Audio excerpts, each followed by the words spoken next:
What's going on, guys? We're here to talk about the Rode VideoMic Pro Plus, which I now have to take off my camera so I can finish this video. You know what? 1 second. All right, much better.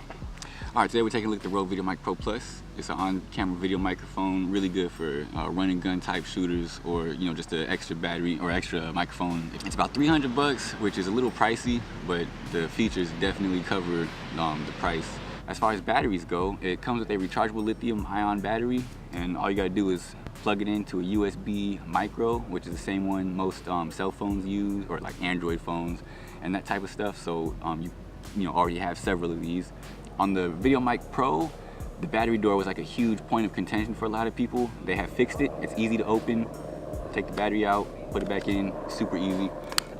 If the lithium ion dies, and it lasts for over 100 hours is what Rode claims, and so far, I mean, I've had it for about a month and haven't had to recharge it. And if the battery does die, you can also just swap in some AA's and be right back in the game. It also comes with a threaded 3.5 jack. However, the cable it comes with doesn't thread to it, so you can't take advantage of that fresh out of the box. But it has that if you have third-party cables or whatever. It has a Ryco lyre suspension, which so far seems pretty sturdy. I haven't had it like wiggle around on me or heard it wiggle around on me or anything. The foam windscreen it comes with is pretty good, but I would definitely recommend getting the Ryco Dead Cat. It's 35 bucks. It's a little pricey for just being a windscreen, but in windy situations, definitely worth it. One of the really cool things about this, and one of like the selling points besides the rechargeable battery, was the fact that it has auto on and off, which means when you hit record on your camera, it automatically turns on. However, when it does this, there's a very loud pop. You can hear it turn on basically. Not really too much of an issue because typically you're not going to use that first half a second of the footage anyway.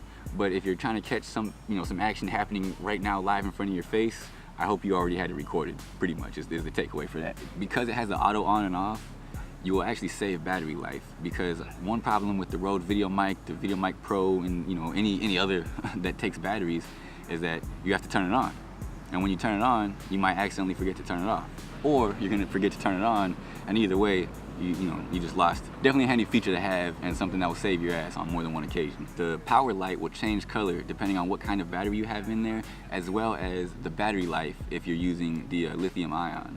I haven't actually seen that yet, because like I said, I've had it for a month, shooting pretty much every day. Not for hours on end, but haven't had to recharge it yet, so that's pretty cool. I'm definitely a fan of that particular feature.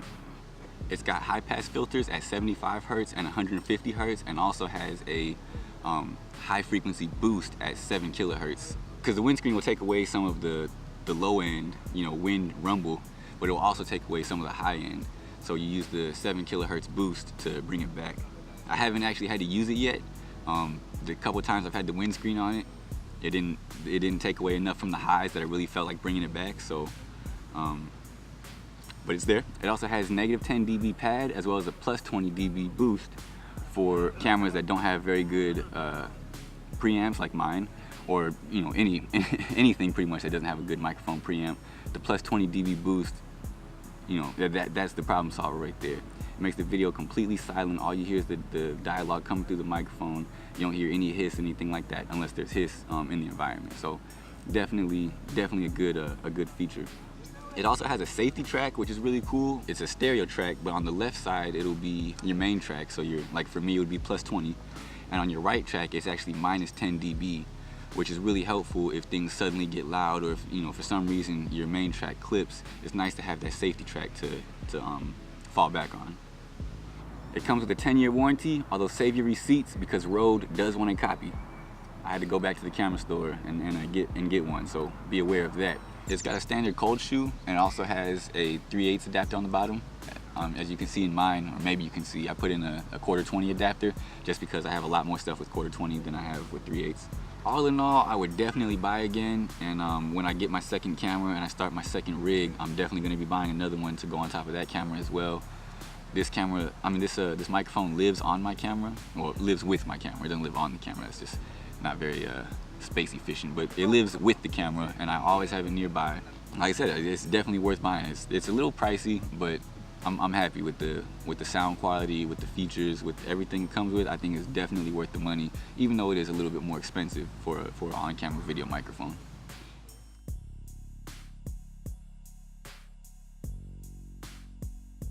What you're hearing right now is the Rode VideoMic Pro Plus with the 75 Hz high pass filter, plus 20 on the gain, and no high pass filter whatsoever.